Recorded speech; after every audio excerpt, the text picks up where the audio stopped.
আসসালামু আলাইকুম। এই প্রচণ্ড গরমে যখন কোনো খাবারই ভালো লাগে না তখনই ভর্তাই সেরা। আজ আমি দুই রকমের ভর্তা তৈরি করব। আজ তৈরি করব টমেটো আর পটলের ভর্তা। কিভাবে টমেটো পটলের ভর্তা তৈরি করব এবং খেতে হবে অনেক বেশি মজার, সেই রেসিপিটাই আজ শেয়ার করার চেষ্টা করব। আশা করি সবার ভালো লাগবে। ভর্তা তৈরির জন্য প্রথমে এখানে আমি কয়েকটা টমেটো ভালো করে ধুয়ে পরিষ্কার করে নিয়েছি। এবার টমেটোগুলোকে আমি কেটে দুই ভাগে ভাগ করে নেব। এরপর এখানে আমি সামান্য পরিমাণে হলুদ গুঁড়া, সামান্য পরিমাণে দিয়ে দেব মরিচ গুঁড়া। এরপর এখানে আমি দিয়ে দেব লবণ। এরপর মশলাগুলো টমেটোর সাথে খুব ভালো করে মেখে নেব। এবার চুলায় একটা প্যান বসিয়ে এখানে দিয়ে দিচ্ছি আমি তেলটা একটু গরম হয়ে এলে এর মধ্যে আমি টমেটোগুলো দিয়ে দেব। এবার এখানে দিয়ে দিচ্ছি আমি কয়েক কোয়া রসুন। এখানে আমি 7-8 কোয়ার মতো রসুন দিয়ে দিচ্ছি। এবার ঢাকনা দিয়ে ঢেকে দেব। এক পিঠ উল্টিয়ে দেব। যখন এরকম একটা পোড়া কালার চলে আসবে আবার আমি ঢাকনা দিয়ে ঢেকে দেব। টমেটোতে এরকম একটা পোড়া কালার চলে আসলে ওই টমেটো ভর্তা খেতে অনেক বেশি মজার হয়।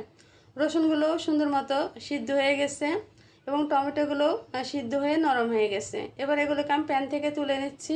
টমেটোগুলোর স্কিন একটা কাঁটা চামচ দিয়ে ছাড়িয়ে নিচ্ছি। অবশ্যই ছাড়িয়ে নিতে হবে, তাহলে ভর্তাটা অনেক বেশি সুন্দর হবে এবং খেতে ভালো লাগবে। টমেটোগুলোকে আমি এভাবে হাত দিয়ে চটকে নিচ্ছি।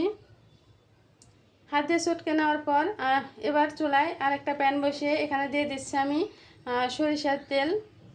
এরপর এখানে দিয়ে দিচ্ছি আমি কিছু শুকনো মরিচ কুচি। এরপর দিয়ে দেবো আমি পেঁয়াজ কুচি। এবার দিয়ে দিচ্ছি আমি কাঁচা মরিচ কুচি।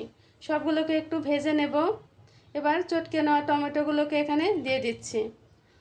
টমেটোর গায়ে যে এক্সট্রা একটা পানি সেটা শুকিয়ে যাওয়া পর্যন্ত একটু ভেজে নেব। এখানে দিয়ে দিচ্ছি আমি পরিমাণ মতো লবণ। এবার এখানে দিয়ে দেবো আমি কিছু ধনিয়া পাতা কুচি। এতে করে ভর্তার স্বাদটা আরও অনেক গুণ বেড়ে যাবে। সব কিছু একসাথে আবারও ভালো করে মিশিয়ে আর একটু ভেজে নেব। সব কিছু একসাথে সুন্দর মতো ভেজে নেওয়া হয়ে গেলেই তৈরি হয়ে যাবে আমার আজকের মজার টমেটো ভর্তা। এভাবে তৈরি টমেটো ভর্তাটা খেতে সত্যি অনেক বেশি মজার হয়। এবার তৈরি করব আমি পটলের ভর্তা। একটা চাকু দিয়ে পটলের উপরের অংশটা আমি এভাবে আঁচড়িয়ে নিচ্ছি। এবার দুই পাশটা আমি কেটে নেব।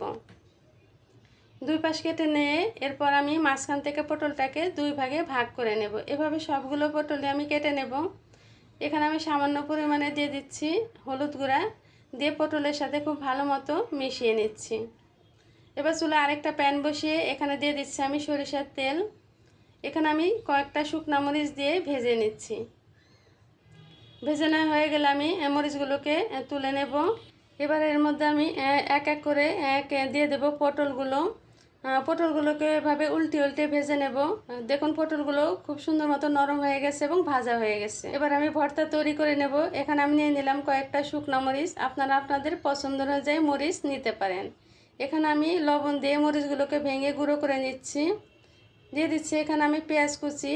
এখানে আমি কাঁচা পেঁয়াজ নিয়েছি, আপনারা চাইলে ভাজা পেঁয়াজ দিয়েও এই ভর্তাটা তৈরি করতে পারেন।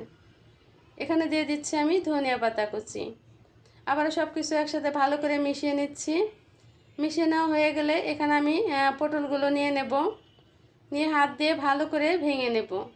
ভেঙে ভর্তার মতো করে নেব। এবার এর মধ্যে দিয়ে দিচ্ছি আমি কিছুটা পরিমাণ সরিষার তেল। এতে করে ভর্তার স্বাদ আরও অনেক গুণ বেড়ে যাবে। সব কিছু একসাথে ভালো মতো মিশিয়ে নিলেই তৈরি হয়ে যাবে মজার পটল ভর্তা। এই পটল এবং টমেটোর ভর্তাটা বাসায় এভাবে আপনারা তৈরি করতে পারেন। আশা করি অনেক বেশি ভালো লাগবে। রেসিপিটি ভালো লাগলে একটি লাইক দিবেন। সবাই ভালো থাকবেন। আল্লাহ হাফেজ।